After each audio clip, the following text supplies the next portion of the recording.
본문 말씀 요한복음 21장 17절로 23절 우리말 성경으로 제가 봉독하겠습니다. 예수께서 베드로에게 세 번째로 말씀하셨습니다. 요한의 아들 시몬아, 내가 나를 사랑하느냐?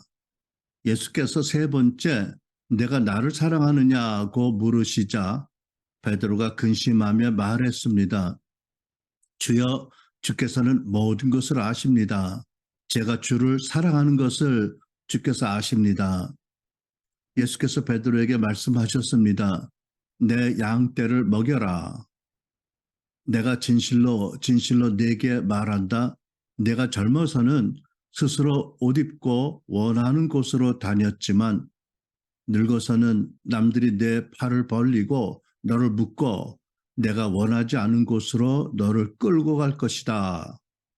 예수께서 이렇게 말씀하신 것은 베드로가 어떤 죽음으로 하나님께 영광 돌릴 것인지를 알리기 위함이었습니다. 그러고 나서 예수께서 베드로에게 말씀하셨습니다. 나를 따라라. 베드로가 돌아보니 예수께서 사랑하시던 제자가 따라오고 있었습니다.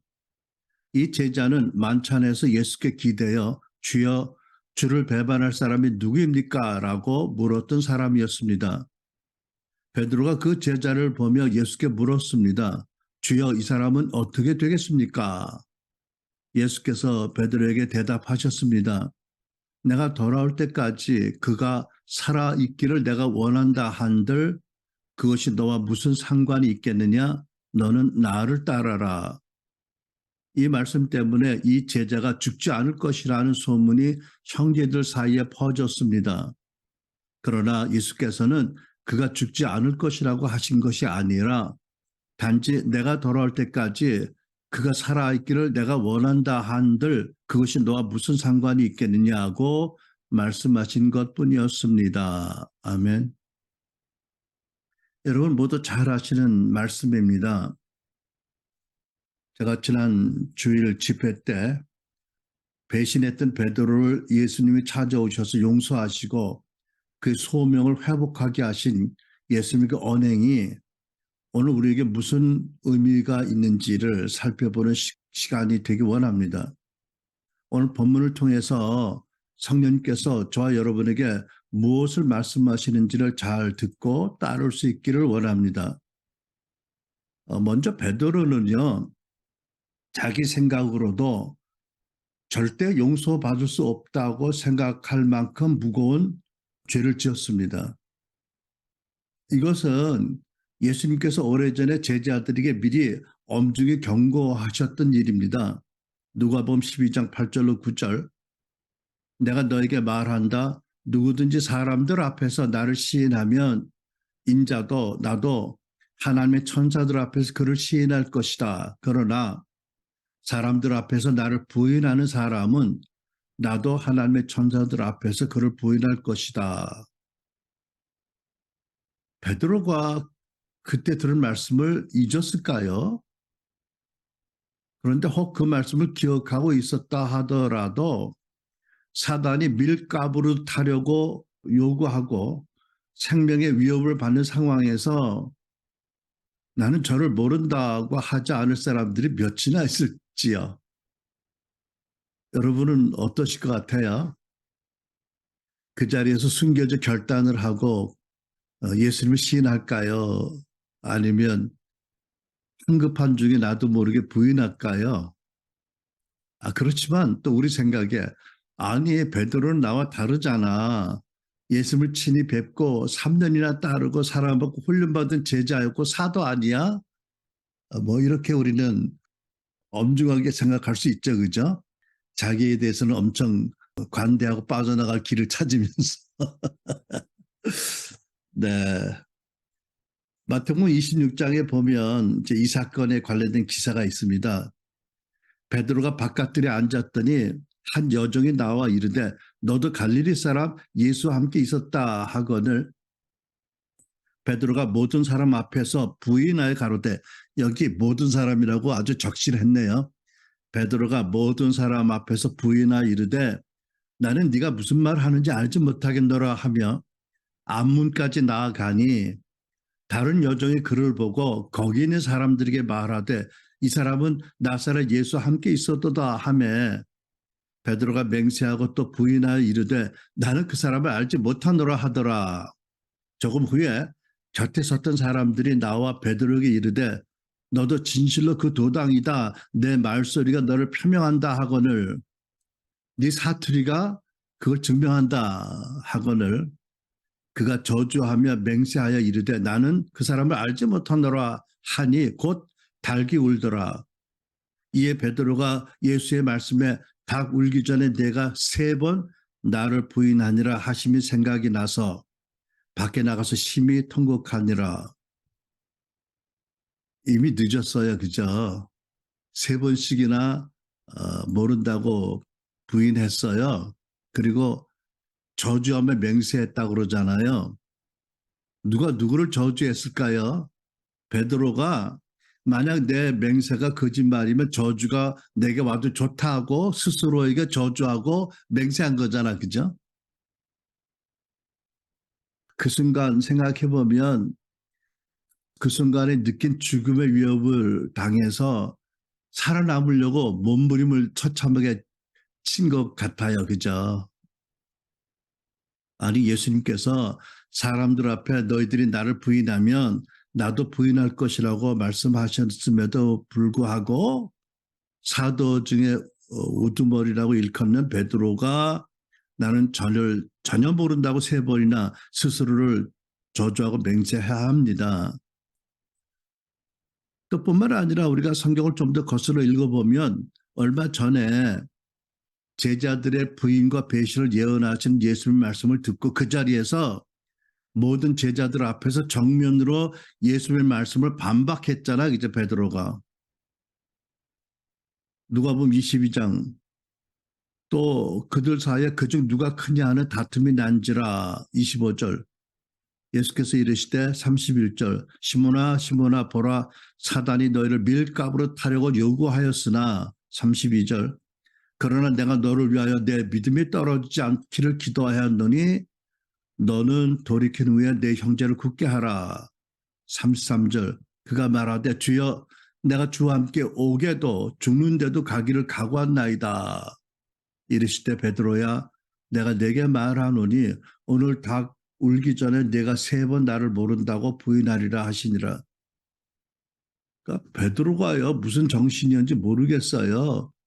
예수님의 말씀을 바로 그 앞에서 까버려. 아니래 나는 절대 부인하지 않겠대. 주와 함께 죽겠고 주와 함께 오게도 가겠대. 그리고 3번 부인한 거잖아. 그죠? 아, 이 양반 대단해요. 대단하세요. 그죠? 아,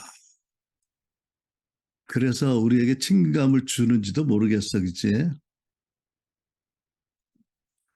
우리 본문 요한복음 21장 앞을 보면 베드로와 그 다른 사도들이 이미 그 전에 최소 2번 부활하신 주님을 만나 배웠어요. 그런데도 내가 계속 제자로 예수님을 계속 따를 수 있을까에 대해서 매우 회의하고 있었던 것 같아요. 회의, 자신이 없었던 것 같아요. 낭망하고 있었던 것 같아요. 3절로 4절 보니까 시몬 베드로가 그들에게 나는 고기를 잡으러 가겠소 하고 말하니 그들이 우리도 함께 가겠소 하고 말하였다. 그들이 나가서 배를 탔다. 뭘 말씀하는 거예요? 그 시간이 너무 힘든 거예요. 아무것도 안 하고 기다리기를. 뭐를? 혹시 예수님이 나타나실까 기다리는데 너무 힘들고 그냥 생각하고 싶지 않았던 것 같아. 그죠? 그러니까 에이 모르겠다. 그냥 고기나 잡겠다. 이 말에는 혹시 예수님이 나를 안 불러주시면 용서 안 해주시면 나는 옛 생활로 돌아가겠다. 어부로 돌아가겠다. 뭐 이런 심중에 각오도 있었던 거 아닌가 싶어요. 그죠? 내가 하던 거 하겠다. 더 이상은 제자로 내가 예수님 따를 체면도 없고 면목도 없고 뭐 명분도 없고, 스스로 생각해도 말이 안 된다고 생각했던 것 같지요. 그러나 그날 밤에는 고기를 한 마리도 잡지 못하였다. 왜 하필 그날에는 밤새 고기를 한 마리도 못 잡아요? 갈리에서 평생 뼈가 굵은 어부들인데. 이미 동틀 무렵이 되었을 때에 예수께서는 바닷가에 서 계셨다. 그러나 제자들은 그가 예수신 줄 알지 못하였다. 누가 서 있긴 서 있는 것 같아. 멀리서 보니까. 근데 반가운 사람이 아니야. 모르는 사람이야. 모르고 싶은 사람이야. 어떻게 보면. 그죠? 21장 5절부터 보면 예수께서 제자들에게 얘들아 물고기를 좀 잡았느냐 하고 물으시자 그들은 한 마리도 잡지 못했어 라고 대답했습니다. 예수께서 제자들에게 말씀하셨습니다. 그물을 배 오른편에 던져보라. 그러면 물고기가 잡힐 것이다. 갈릴리 호수의 물이 너무 깨끗하고 맑아서 낮에 그물을 던지면 고기들이 그물 내려오는 걸 보고 다 피한대요. 그래서 밤에 던진대. 그런데 생각해 보면 예수신 줄 알지 못하고도 그물을 배 오른편에 던져보라. 그러면 물고기가 잡힐 것이다라는 누군가의 말씀을 듣고 순종하네요. 이거 보면 자기 직업의 어떤 프라이드나 이런 게 다 없어졌어 벌써. 그죠? 모든 걸 다 잃어버린 사람들이야. 그러니까 그냥 지푸라기 하나 잡는 심정으로 낯선 사람이 얘기하니까 상식이 안 맞는데도 그날 하룻밤 동안 경험이 안 맞는데도 그물을 던지네. 그죠? 이것도 좀 특이한 일이에요. 그죠? 당신이 뭘 알아? 우리가 갈릴리에서 평생을 고기 잡았는데 말이나 돼? 아니 밤새도록 얼마나 그물을 던졌는데 허탕졌는데 뭘 그물을 다 잡힌다고 그래? 뭐 이럴 수 있는데. 그죠?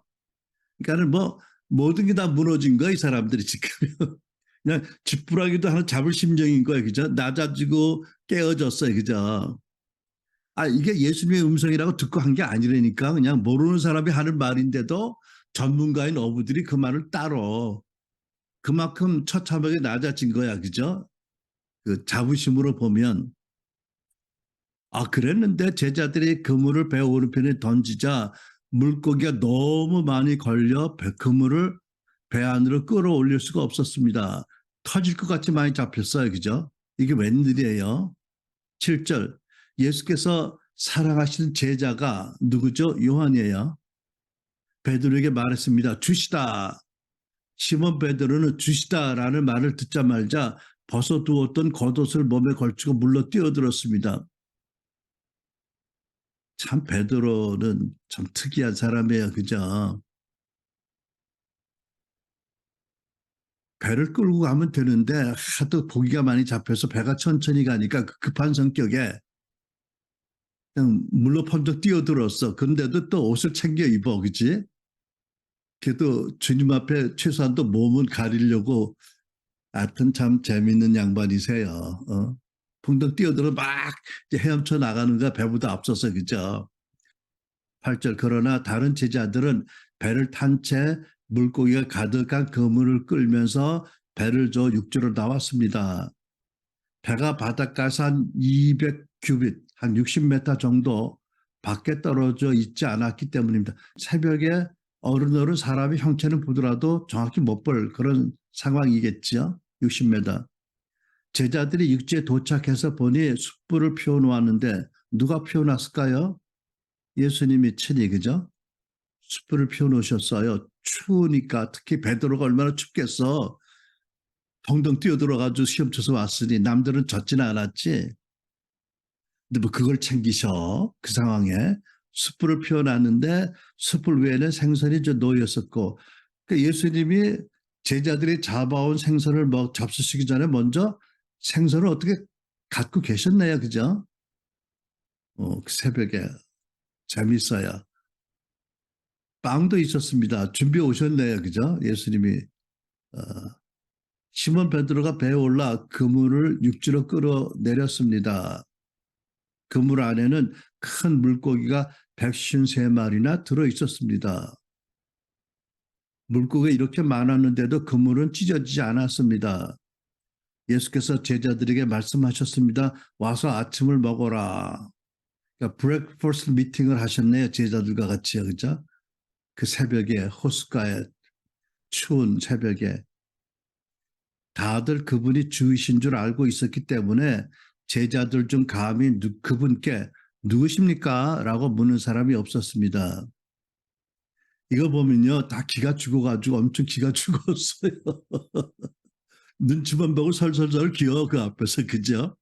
아, 그럴 수밖에 없는 게 지들이 한 짓을 지들이 알지. 예수님도 알고, 그죠? 설설설 기어 눈치만 보고 주눅 들어서. 예수께서 오셔서 빵을 가져다가 제자들에게 나눠주셨고 이와 같이 생선도 주셨습니다. 예수께서 죽은 사람들 가운데서 살아나신 뒤 제자들에게 나타나신 것이 이것이 세 번째였습니다. 멀리서 큰 목소리로 이야기하는 분이 예수님인 줄 몰랐는데도 그냥 어떻게 그물을 던졌더니 밤새 한 마리도 못 잡은데 큰 물고기가 153마리가 잡혀서 그물이 터질 만큼 잡혔다. 그러자 보니까는 그들 중에서 제일 먼저 누가 요한이 어떤 사람이 평소 예수님의 사랑을 제일 많이 받았다고 공인자천하는 요한이 먼저 예수님을 알아봤어요. 그죠? 주님이시다라고요. 그러니까 역시 사랑 많이 받아본 자가 알아봐. 그죠? 먼저. 그리고 이 중에 요한만 예수님 배신 안 했거든, 사실. 십자가를 지켰잖아. 나머지 다 배신해가지고 죄책감에 수치감에 뭐 이게 이분들이 뭐 이성을 잃어버릴 정도야. 그죠? 그 상황이. 그죠? 그래도 맨정신 가진 사람은 요한이야. 어? 주님이시다 그랬더니 성질 급한 베드로는 이제 펑덩 물속에 뛰어들었고 요한은 천천히 다른 제자와 함께 배를 지어서 그물을 끌고 왔던 거잖아요. 그러니까 제 생각에는 요한을 빼는 다른 제자들은 부활하신 주님을 두 번 만났어요. 그죠? 두 번 뵈었는데 부활하신 주님을 뵙는 게 반갑기보다는 아직 뭔가 남아있잖아. 그지? 두 번 만났는데 그들의 배신에 대해서 한마디도 안 하셨으니까 이게 무서운 거지, 사실. 이미 이놈들아, 너희들 그럴 수 있어. 이 한마디 들었더라도 덜 무서웠을 텐데, 그죠? 아무 말씀 없으시니까 이게 얼마나 오금이 저린 일이야, 그죠? 그러니까 예수님을 뵙는 게 반가운 게 아니라 두려운 것 같아, 그죠? 이런 이런 예화가 생각이 납니다. 로마의 한 장군이 전도자를 만나서 복음 전도를 받았어요. 그 전도자가 누구든지 예수 믿으면 죽지 않고 또 그날에 모든 죽은 사람이 다 살아난다. 그랬더니 이 장군이 그래요? 나 그러면 안 믿겠습니다. 왜요? 아니 내가 죽인 사람이 얼마나 많은데 그들이 다 살아난다고? 난 그거 안 믿겠습니다. 라고 복음을 거절했대. 두렵잖아. 전쟁에서 자기가 죽은 사람 얼마나 많은데 그들이 살아난다고? 안 믿겠다는 거지요. 글쎄요. 베드로나 제자들도 그랬을까요? 죄책감에, 두려움에, 수치감에 그랬을 것 같아요. 여러분은 혹시 만약 부활하신 예수님이 여러분 앞에 딱 나타나셨다. 평상시에는 당신의 모습을 가리고 우리와 함께 계시는데 오늘 예수님이 결정하시고 딱 나타내셨다. 당신의 영광스러운 모습을. 그러면 어떨 것 같아? 할렐루야 하고 쫓아가서 막 기뻐할 것 같아. 어떨 것 같아요? 아까 집사님 말씀드리니까 기름 부으심 받았는데 쓰러져 가지고 손바닥에서 전리가 올라오고 계속 울었다. 아직 예수님이 안 나타나셨어. 그죠? 살짝만 기름을 부으셨는데도 그 정도야. 그죠? 근데 네. 그냥 인정사정 볼 것 없이 그냥 당신을 확 드러내셨다. 우리에게. 어떨 것 같아? 할렐루야 찬양하고 뛰고 춤출 것 같아? 어떨 것 같아? 어떤 사람은 이랬대. 문득 주님이 나타나시 그 앞에 엎드려서 이것만 생각했대.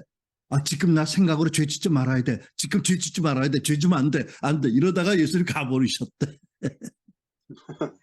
하여튼 반응이 각양각색의 반응이 있을 것 같아. 그죠? 여러분들 어떨 것 같아? 제가 요즘 그 유튜브에서 어떤 영상을 보니까 어떤 선교사님이 중동 사역한 선교사님 오셔서 간증하시는데 요즘 시리아와 이집트의 난민들이 모여서 많은 그런 전쟁에 고통당하는 사람들이 있는데 그들 중 많은 사람들이 꿈과 환상에서 예수님을 만나고 많은 사람들이 예수께 돌아오고 있다. 그런 간증을 들었어요.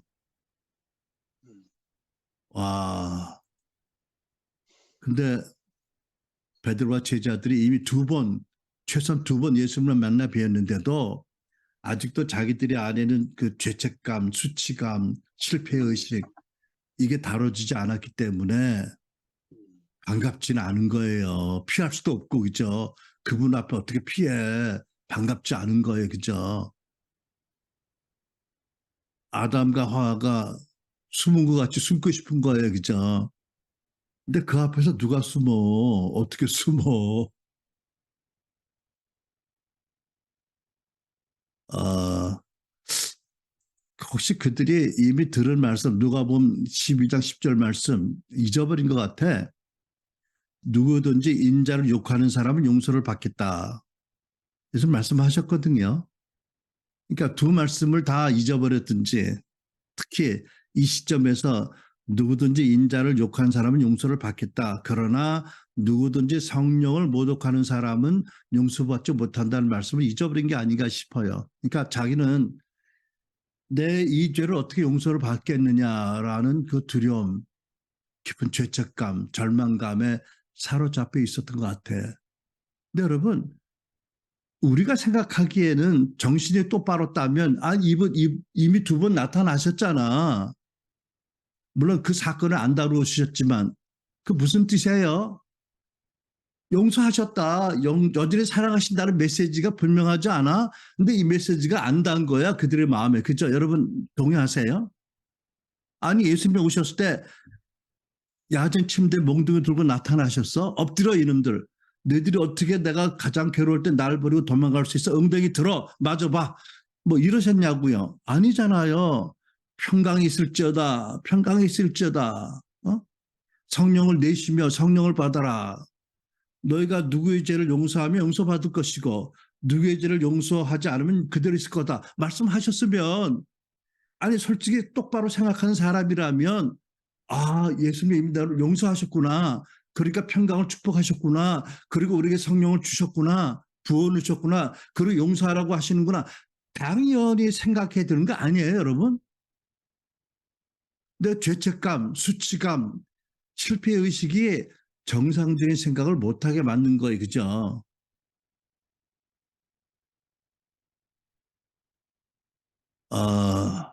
요한복음 21장 15절로 17절입니다. 그들이 아침 식사를 끝마치자 예수께서 시몬 베드로에게 말씀하셨습니다. 요한의 아들 시몬아, 내가 이 사람들보다 나를 더 사랑하느냐? 왜?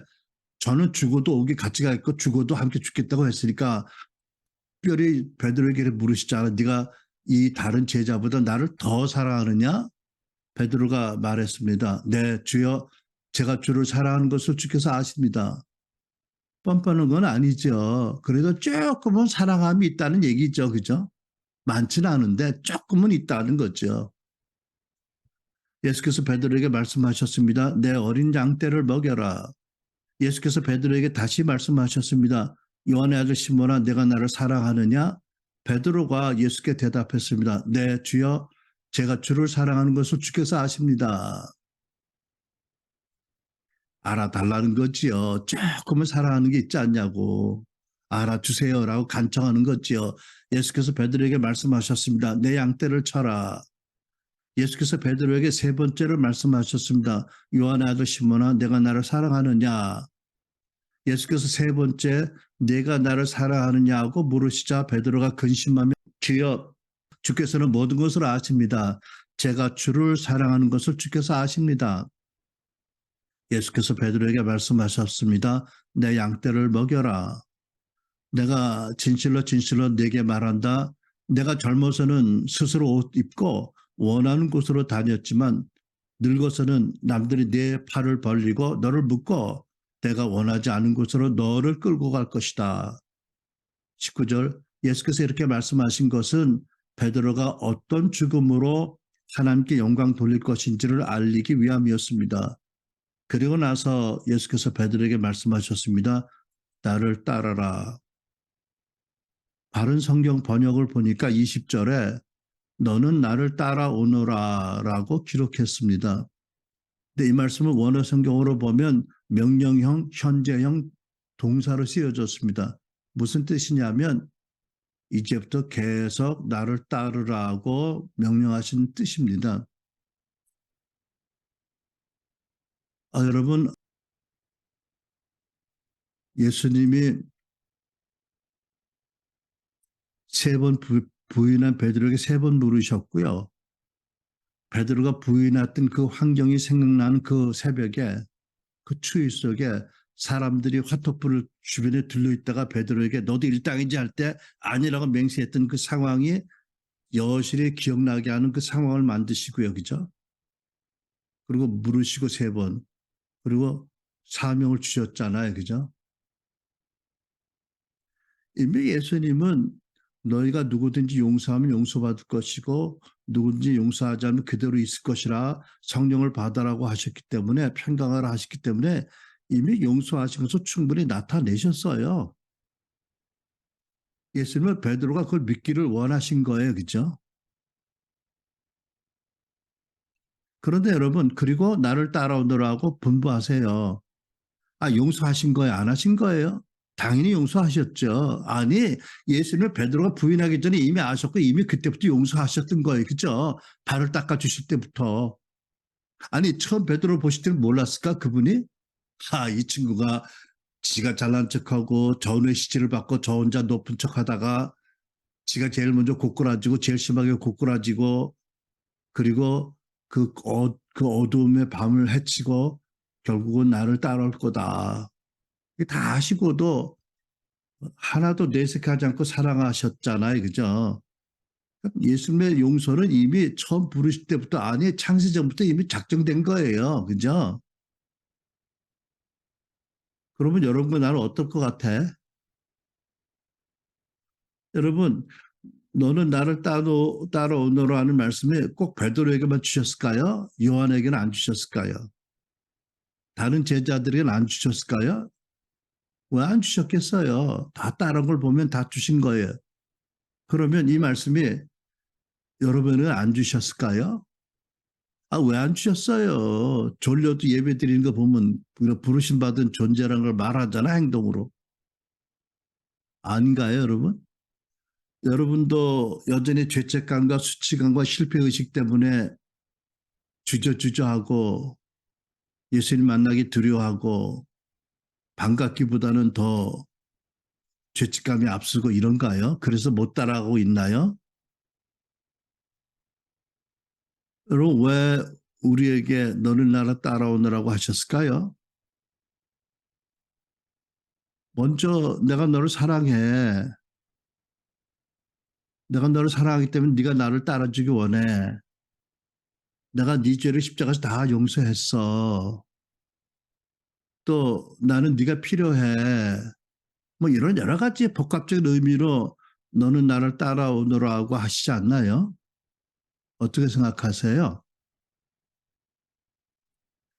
또 예수님을 따라가야 바짝 따라가야 다시는 마귀의 시험에 걸려서 나는 저를 모른다고 부인하지 않을 거 아니겠어요, 그죠? 예수님을 따라가는 것이 우리에게 지구의 거룩한 행복으로 충만케 하는 길이고 우리 인생이 가장 보람되는 거 아니겠어요, 그죠? 여러분, 전에는 우리가 잘못 생각해서 신학교 가서 안수 받아야 주의종이라고 생각했는데 우리가 더 이상 그렇게 안 믿잖아, 그죠? 우리 성도 운동을 하고 일터 사역을 믿어요. 어떤 직업을 가졌든 간에 우리는 모두가 다 예수님의 제자고 종이다. 우리가 부름받은 곳에서 예수님을 나타내고 또 우리가 부름받은 곳에서 우리 앞에 가시는 예수님을 따라가는 것이 우리의 본분이다.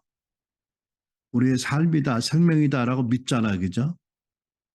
우리가 어떤 사역을 하든지 어떤 일을 하든지 어떤 직업을 가졌든지 우리가 버스 운전을 하더라도 하나님이 주신 나의 부르심이 버스 운전이고 사람들을 안전하게 또 유쾌하게 옮겨주는 게 나의 사명이다. 라는 믿음으로 하나님께 영광을 돌리면 그게 그분이 훌륭하게 하나님 부르시면 이루는 거라고 믿잖아. 그죠? 마시든지 먹든지 하나님을 믿고 감사하며 영광을 돌린다고 우리가 믿잖아요. 그죠? 그러면 너는 나를 따라오너라고 하신 말씀이 유독 베드로에게만 하셨나? 아니잖아요. 그죠? 베드로의 후배들인 어, 베드로의 후배? 그렇지. 나서기도 잘하고 잘난 척 잘하고 넘어지기도 잘하고 죄도 잘 짓고 죄책감에 시달려서 덜덜덜 떨기도 하고 주님 어서 오세요라고 인사도 감히 못하는 그런 때도 있지만 그죠? 회개도 잘하고 여전히 하나님의 사랑을 믿고 용서를 믿고 가는 게 뭐 후배지 뭐. 아, 후배라고 불러주는 게 영광이지 안 그래요, 여러분? 그러면 여러분 우리가 예수님을 따라가라면 예수님이 원하시는 것만큼 따라가라면 우리가 어떤 믿음의 인식이 필요할까요? 본문에서 보면 첫째로 저는 나나 여러분 모두가 다 베드로처럼 우리 생각에 도저히 용서받지 못할 죄를 지었지만 용서받은 죄인 이거 항상 명심해야 되지 않겠어요? 그죠? 베드로가 어떤 죄를 졌어요?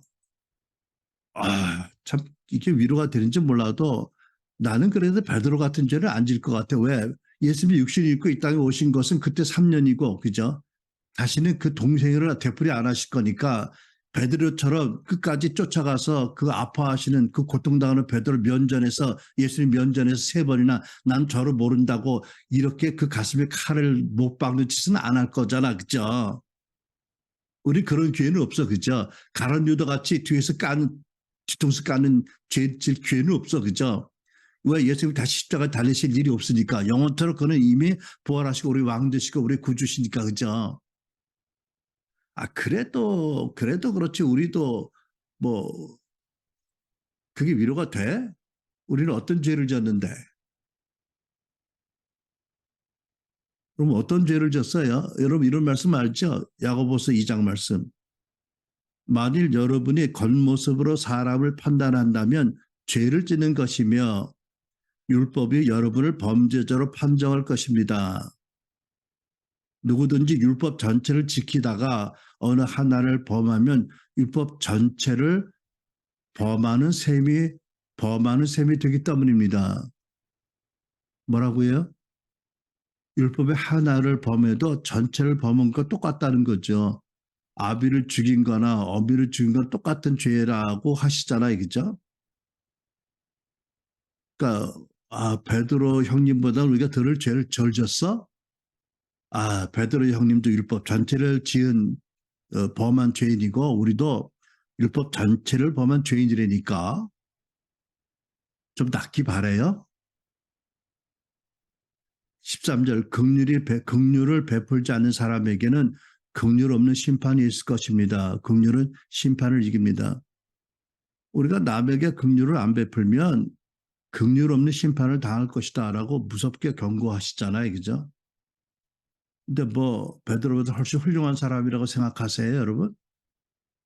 이 말씀 앞에서? 그러니까 베드로나 여러분이나 내가 도저히 십자가가 아니면 하나님의 큰 사랑 아니면 용서받지 못한 죄인이었던 거를 아세요? 믿으세요?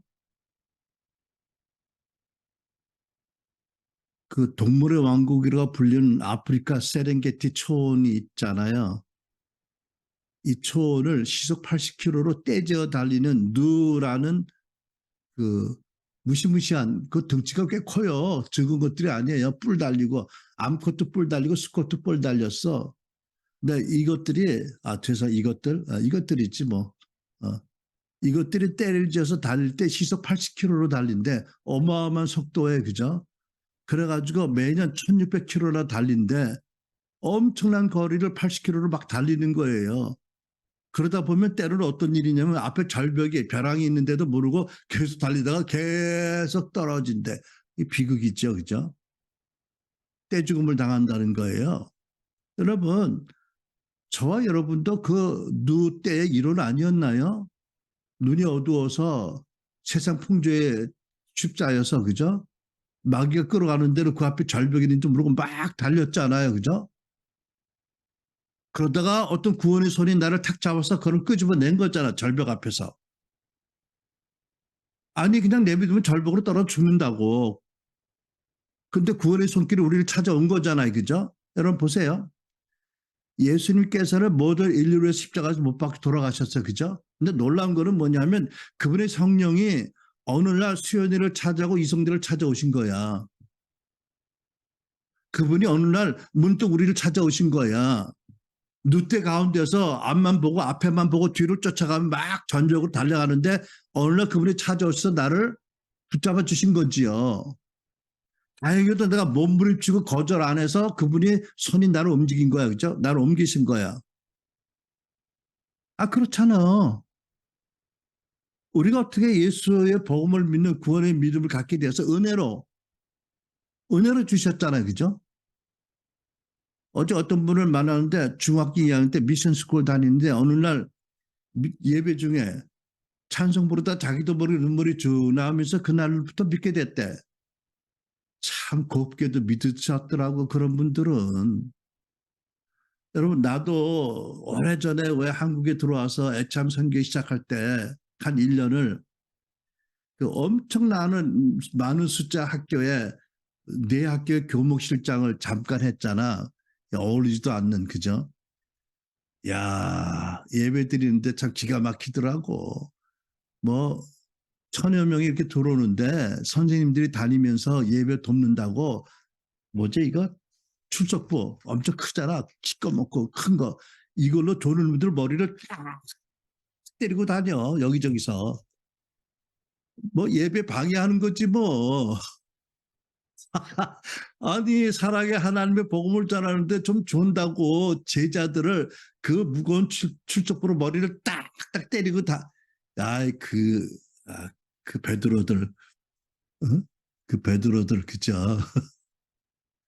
아 그런데 어떻게 거기서 찬양 부르다가 불신자 가정에 태어난 사람이 눈물을 주르르 흘리면서 예수를 믿게 되니 놀랍게 성령님이 그 딸에게 임한 거잖아, 그죠? 여러분 세상에 속해서 세상 풍조를 따라 살면서 육신의 정욕과 마귀의 이끌림에 따라 눈먼 채 달려가던데 순간순간 죄를 짓고 남을 판단하고 미워하고 용서하지 않고 뭐 잘난 척하고 뭐 아무튼 음란과 뭐 육신의 정욕이 달려가는데 어떻게 구원받았어요? 어느 문득 성령이 우리에게 오신 거잖아, 그죠? 구원의 손길을 내미셨잖아, 개인적으로. 다행히도 베드로가 누군지 모르고 그물을 던진 것처럼 그 손을 잡았길래 우리가 은혜로 믿음을 받고 구원받았잖아, 그죠? 어찌 감사하지 않을 수 있어? 그리고 나를 따라오도록 하셨는데. 아, 여러분, 예수님을 따르는데 두 가지 믿음으로 따르기 시작해요, 그죠? 은혜로. 예수가 나를 지옥의 저주에서 죄에서 구원하신 구세주다. 아니면 그 영광스러운 분이 나 인생의 왕으로 오셨다. 둘 중에 하나가 뭐가 먼저인지 모르겠어. 근데 한국 사람은 되게 죄책감이 많아서 이게 먼저 같아. 구세주 예수님, 그죠? 어쨌든 그분이 날 따라오너라. 그래서 우리가 구원의 길을 시작한 거 아니에요, 그죠? 그리고 우리가 정신을 차려보니까 그분이 하나님 아들이 나 대신 십자가에서 처절하게 고통당하고 저주당하고 형벌을 내 대신 받으셨어. 그 형벌 받기 전에 로마 군인들이 휘두르는 무자비한 채찍에 맞아서 어마어마하게 찢어지고 살갗이 터지고 반죽음을 당하셨어. 근데 그게 나 때문이야. 그리고 모든 일을 위해서 죽으신 줄 알았는데 문득 나를 개인적으로 찾아오셔서 나를 구원하시고 따라오라고 하셔. 아니 이 진리를 깨닫는다면 여러분 어떻게 안 따라가겠어 그분을? 아니에요. 고마워요. 나를 용서해 구원해 고마운데 나는 내 길을 갈 거예요라고 감히 말할 사람이 어디 있어? 누가? 예수님 못 만난 거지 그러면 그죠? 아닌데 살다 보면 또 예수님 따라가다가 잠시 주저앉는 때도 있긴 있겠고요. 그죠? 잠시 예수님을 바라보지 않고 딴 것 바라보다가 새길로 빠지는 수도 있긴 있어. 근데 LA는 고속도로 타고 가다 새길로 잘못 빠져도 금방 따라와. 계획도시라서 뉴욕에 갔더니 한 번 잘못 빠지면 한 30분을 고속도로 헤매야 다시 돌아와. 야, 참 뉴욕에서 곁길로 빠지면 30분은 돌아다녀야 되더라고. LA는 토론토는 좀 더 계획도시라서 한 3분만 돌아가면 다시 돌아와. 어쨌든 멀리 돌아오든 바로 돌아오든 주저앉든 금방 돌아와. 그죠? 어떻게 성령님이 우리를 붙잡고 계시니까. 그죠?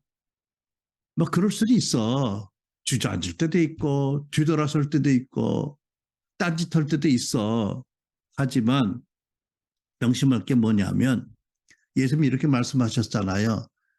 그게 너와 무슨 상관이 있느냐? 너는 나를 따라오너라고 하셨잖아요. 그 상황에서 베드로에게 뭘 말씀한 거예요? 그래, 네 생각에 너희들 보기에 요한이 가장 너희들 중에 12제자 중에 사랑을 제일 많이 받았지? 가로 열고 나는 똑같이 사랑하는데 점점점 가로 닫고 그죠? 내가 예수님 대변할 이유는 없는데 설명을 하자니까. 그런데 내가 다시 재림할 때까지 그를 살려준다고 치자. 그게 너하고 무슨 상관이 있겠니 베드로야? 너는 나만 보고 나만 따라와. 비교하지 말고 이런 뜻이잖아. 그죠? 여러분 우리가 예수님을 바로 따라가려면 예수님 말씀을 잘 명심해야 돼요. 내가 이미 너 용서했어. 내가 너 이미 존귀하게 너를 내가 사랑하고 있어. 네가 나에게 필요한 존재야. 죄책감에서 벗어버리고 남하고 비교하지 말고 추측감을 벗어버리고 너는 완전한 너의 왕 구세주 나를 보고 나만 따라와. 남하고 비교하면 나 못 따라와. 내가 너를 이미 용서한 것을 믿지 못하면 나를 못 따라와. 사단이 너를 엄청 죄책감으로 공격할 거야 앞으로. 이런 함축적인 말씀으로 너와 무슨 상관이 있느냐 나를 따라오느라고 하시잖아요. 여러분 이 말씀 명심하지 않으면 주님 못 따라가. 우리가 눈만 뜨고 세상에 나가면 세상은 가지가지 기준으로 사람을 비교하고 차별하고 신분으로 나누고 가지가지로 쪼개고 공격하고 더럽히고 덤벼들어요. 정신 바짝 안 차리고 예수님 이 말씀의 뜻을 명심하고 안 따르면 헤매게 돼요. 제가 근래 이런 글을 읽었습니다. 이 세상에 두 부류의 사람이 있대. 자존감이 낮은 사람과 자존감을 생각하지 않는 사람이 있대. 높은 게 아니야. 자존감이 낮은 사람이 있고 자존감을 생각하지 않는 사람이 있대. 난 거기다가 이 말을 좀 더 하고 싶어. 이 세상에는 두 부류의 사람이 있는데 죄책감에 눌려 사는 사람과 죄책감을 이기고 사는 사람이 있다. 이 세상에 두 부류의 사람들이 있는데 자존감이 낮은 사람과 자기 자존감을 생각하지 않는 사람이 있고 죄책감에 눌려 사는 사람이 있고 죄책감을 이기고 사는 사람이 있다. 죄책감이 심하고 자존감이 낮은 사람은 깨어있는 시간 동안 대부분을 타인과 자기를 비교하고 자기 어두운 과거에 몰두하고 있다. 그러면서 스스로에게 너는 왜 그 모양이니? 라고 채찍질을 마음에서 휘두르고 있다. 그리고 이렇게 썼습니다. 그래. 이런 사람들에게는 남들의 칭찬과 위로는 일회용 반창고일 뿐이래. 오히려 자꾸 칭찬과 위로를 받으면 불안감의 내성을 키우는 항생제가 된대. 그리고 이렇게 썼습니다. 신자는 아니고 이건 내가 가로 열고 신자의 죄책 가로 닫고 낮은 자존감은 감정의 문제가 아니라 지성의 문제래요. 생각의 문제래요. 감정이 아니라 생각의 문제래요. 그러니까 저는 그분의 말을 이렇게 풀고 싶어. 내가 인용한 지성의 문제라는 것은 지식이 많거나 이성적인 기능이 뛰어난 게 아니고 크리스찬으로서 복음을 따라 생각하는 능력이다. 제가 말씀드렸잖아요. 베드로와 제자들이 두 번 이미 세 번째 만나지 예수 뵀다고 두려워하지 말아라 평강했을지어다 평강이 있을지어다. 성령을 받으라 후 부어주시고 너희가 누구지를 용서하면 용서될 것이고 그대로는 그대로 있고. 아니 심한 죄책감과 수치감과 실패의식이 안 잡혔다면 이미 알 수 있잖아. 아, 예수님이 이미 우리를 용서하셨구나. 그 성령을 또 부어주시는구나. 우리에게 용서하는 권세와 축복을 주셨구나. 할렐루야잖아. 그런데도요, 여전히 죄책감과 수치감과 실패의식에 잡혀서 예수님이 오셔도, 아니, 예수님 바로 앞에, 숯불 앞에서 만나도 누구신가 묻지도 못해. 쩔어서. 그러니까 이 사람들의 지성이 엉망진창이 된 거야, 그죠? 아니, 복음 안에서 바르게 생각하는 게 지성이라면 예수 믿고 10년, 20년 된 여러분과 내가 복음 안에 지성인이 돼야 되잖아, 그죠? 즉, 복음 안에서 바로 생각할 줄 알아야 되잖아, 그죠? 여러분, 예수께서 그러시잖아요. 너는 뒤를 돌아보지 말고 나를 배신했던 그 순간을 자꾸 돌이키지 말고 요한하고 너를 자꾸 비교하지 말고 그리고 너는 이미 너를 용서했고 너를 여전히 사랑하고 너를 존귀하게 부르는 나만을 따르라고 하시잖아요. 그렇죠? 여러분, 이 자존감이나 죄책감에 관해서 설명하자면 감정과 이성은 지성은 톱니바퀴처럼 맞물려 돌아갑니다. 무슨 말이냐면 우리가 이런 감정을 느끼잖아요. 나 왜 슬프지? 나 왜 화가 나지? 나 왜 불안하지? 나 왜 쓸쓸하지? 이런 감정을 느끼면 감정의 톱니바퀴처럼 물려가는 지성을 향해서 물어봐야 돼. 내 마음이 왜 이런 감정을 느끼지? 나 왜 절망스럽지? 나 왜 화가 나지? 보고만 있는 나의 지성아, 대답 좀 해봐. 내가 왜 이렇게 느끼는지. 다시 말해서 감정에 그대로 끌려가지 않고 감정을 부인하지도 않고 내가 느끼는 감정의 무엇을 가리키는 손가락이다, 사인이다, 길거리 사인이다, 지표다. 이것이 무슨 문제를 가리키는 거지? 보고만의 나의 지성아 대답 좀 해봐. 라고 해서 그리스도 안의 빛으로 문제의 뿌리를 보아야 되는 거잖아요, 여러분. 그냥 나는 괜찮아. 그건 지 문제지. 뭐 이렇게 생각하라는 게 아닌 거예요. 그죠?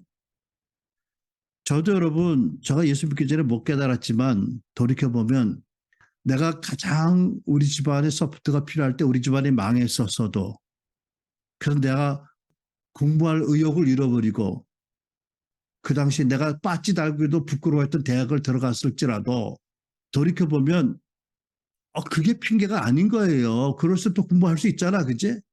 이 망한 집안을 내가 일으키겠다고 정신 똑바로 차려 공부했으면 물론 나는 지금 후회하지 않아. 내가 목사 되게 너무 감사한데 어? 어쨌든 그냥 낙심해서 희망을 잃어버리고 의욕을 잃어버리고 핑계지 뭐 공부하고 싶지 않으니까 잘 됐다 뭐 이러고 이런 거잖아. 그치? 이 생각이 엉망이었던 거예요. 그죠? 고등학교 다니는 놈이 담배나 피고 술이나 먹고 싸움이라 하러 다니고 싸움도 잘 못하는 게 깡이나 부리고 여러분이 어릴 때 힘든 일이 당해서 성폭행을 당했든지 학대를 당했든지 그러더라도 복음 안에서 예수님 안에서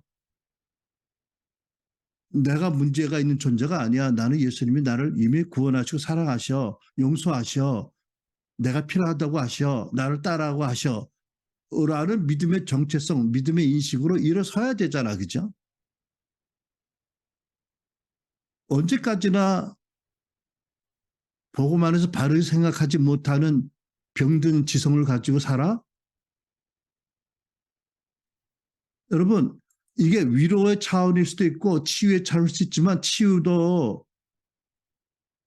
뿌리 문제를 치유받으면 그 다음에는 올바른 복음 안의 지성을 가지고 일어서야 되는 거예요.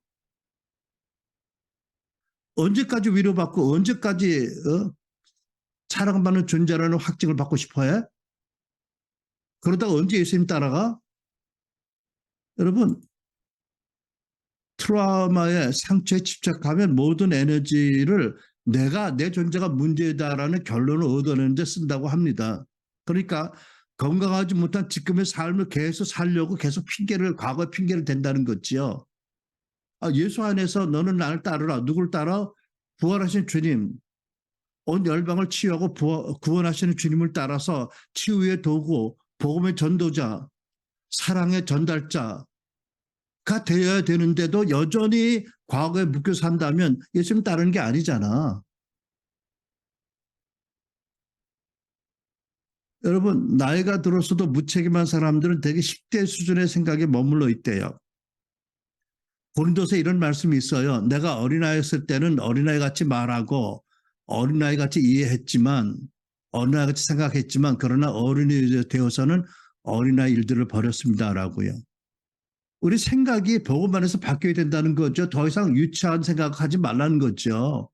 피동적이고 피해자 의식에 머물러 있지 말라는 거잖아요. 그렇다고 해서 여러분 정당한 충고나 지적이나 비판에 귀를 닫으라는 건 아닙니다. 누가 뭐래도 그죠? 누가 뭐래도 나는 그리스도 안에서 하나님의 사랑으로 용서받고 새로운 피조물이야. 나는 그리스도의 권세와 축복을 받은 사람이야. 난 그리스도를 증거하는 제자라는 놀라운 소명을 받은 사람이야. 사람들은 나를 통해서 그리스도를 보게 돼 있어. 라고 다르게 생각하고 주님을 따라가야 되는 거 아니냐는 거죠. 여러분, 누가 나에게 모욕을 줬을 때 그냥 나는 괜찮아. 그는 저의 문제가 아니라 나는 네가 생각하는 존재가 아니야. 나 하나님의 사랑받는 존귀한 존재야. 라는 진리를 갖고 일어서야 되는 거잖아요. 그죠? 그리고 자기를 그 진리로 무장을 하고 스스로를 세워야 되잖아. 그죠? 여러분, 베드로가 정신 차린 다음에 그죠? 훗날에 이렇게 썼습니다.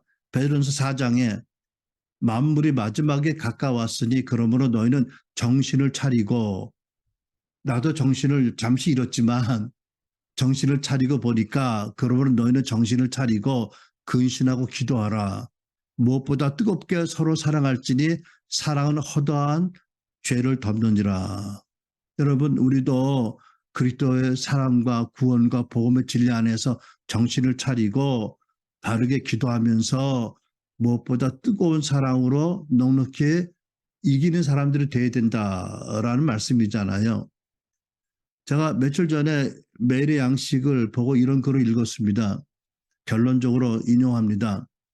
댄이란 분의 그 간증인데 댄, 이 사람은 왜 교도소 들어가 있는지 모르는데 매일 교도관에게 매를 맞았대요. 매일. 그런데 하나님께서 아마 댄이 교도소에서 계심했든지 하나님께서 댄에게 그 교도관을 용서하고 사랑하라는 하고 말씀한다는 걸 강하게 느껴서 어느 날 댄이 또 매 맞기 전에 직전에 교도관에게 이렇게 말했대요. 교도관님, 내가 죽기 전에 매일 당신을 이렇게 만나야 된다면 우리 한번 친구가 됩시다. 그랬더니 화를 내면서 내가 너하고 친구가 돼? 천만에 절대 그럴 수 없어 라고 때리려고 하더라는 거지. 그 소리 딱 붙잡았대. 그리고 똑같이 다시 그런 얘기를 했대. 교도관님 나를 죽이기 전까지 매일 나를 이렇게 만나야 된다면 우리 한번 친구가 되봅시다. 그랬더니 교도관이 동작을 멈추더니 얼어붙듯이 몸을 떨기 시작을 하더래요. 그러더니 대뇌 잡은 손을 안 놓고 붙잡고 있더래. 그러다가 눈물이 흘러내리더래. 그러더니 내 이름은 로석이야. 그래 나도 너 친구가 되고 싶어 라고 말했대요. 그날 이후로 다시는 때리지 않았대요. 만날 의도 맞아. 하소연할 데도 없어. 얼마나 아프겠어. 얼마나 절망적이겠어. 언제 끝날지 누가 알아. 하나님께서 댄에게 내가 너를 사랑한 것 같이 너는 너를 구타하는 이 사람을 사랑하라고 하셔서 용기를 낸 거야. 그때 어떻게 됐어? 그때 성령이 역사하셔 그 흉악한 사람이 변화를 받았어요. 사랑이 어떻게 허다한 죄를 덮는다고요. 정신을 차리고 기도하고 정신을 차리고 생각하고 기도하고 여러분 댄같이 맨날 이유 없이 때리는 원수에게 친절을 베풀면 하나님의 능력으로 그 사람이 얼굴을 붉히고 눈물 흘리고 회개할 수 있다. 여러분이 원수가 누구예요? 누가 여러분을 매일 때려요? 어떤 사람입니까? 여러분의 과거의 어떤 경험입니까? 죄책감이에요? 어떻게 하라고요? 정신을 차리고 기도하고 그 사랑으로 극복하래요. 어떻게? 나를 따르라 하는 주님을 사랑하는 사랑으로 극복하라고 말씀하세요. 여러분, 우리는 죽음을 이기고 우리를 용서하시고 우리를 찾아오시고 구원하시고 사랑으로 부르신 예수님의 제자들입니다. 그러니까 우리는 최소한 내 인생을 책임지는 사람들입니다. 그렇죠? 어떻게? 예수님의 진리 안에서 또 내게 맡겨진 삶의 영역에 예수님을 대리하는 책임 있는 자리에 설 자들입니다. 더 이상 여러분 우리가 돌이킬 수 없는 과거의 아픔, 과거의 고통, 절망에 끌려가서는 안 되고 용서받을 수 없는 죄를 무서운 죄책감에서 어마어마한 수치감에서 실패의식에서 패배의식 우리를 구원하시고 나를 따르라 비교하지 말고 따르라고 하신 주님의 말씀에 따라서 주님을 따라 나아서는 여러분과 제가 되기 바랍니다. 여전히 우리에게는 도전이 있겠고 어려움이 있겠지만 댄처럼 그죠? 용기를 내어서 주님의 사랑을 고백하고 정신 차리고 기도하고 생각해서 행동할 때 우리가 넉넉히 이기는 자들로 부름받은 우리의 부르심을 감당하게 될 줄로 믿습니다. 나 같은 죄인을 위해서 십자가에 달리셨고 문득 나를 찾아오신 그분, 개인적으로 나를 따르라고 하신 그분, 모든 수치와 죄의식에서 씻어주시고 나는 너를 사랑해, 나는 내가 필요해 라고 따라오라고 하신 주님을 따르는 감격, 그 감격으로 왕 대신 그 이상하다고 밖에 말할 수 없는 그 귀한 놀란 왕 대신 주님을 따라가는 그 감사함으로 매일 찬송을 하면서 이기는 저와 여러분의 주를 바로 따르는 우리가 되기를 간절히 축원합니다. 아멘. 오늘 기도하기 전에 이 찬송하고 싶은 마음이 생겼습니다. 여러분, 제가 찬송을 올리겠습니다. 우리의 기도입니다. 이게 나오네요.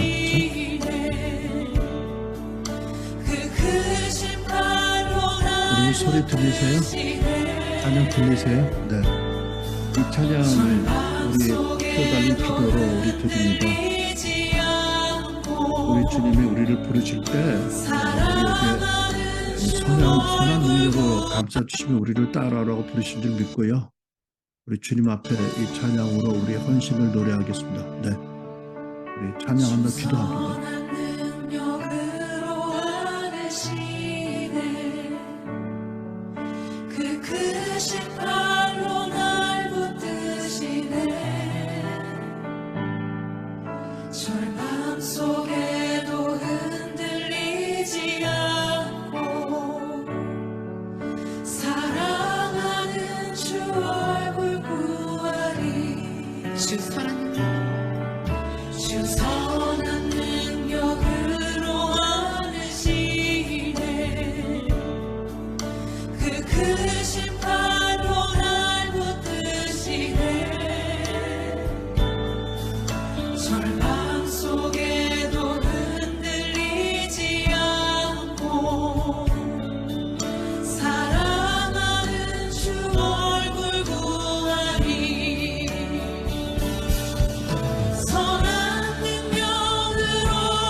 주만의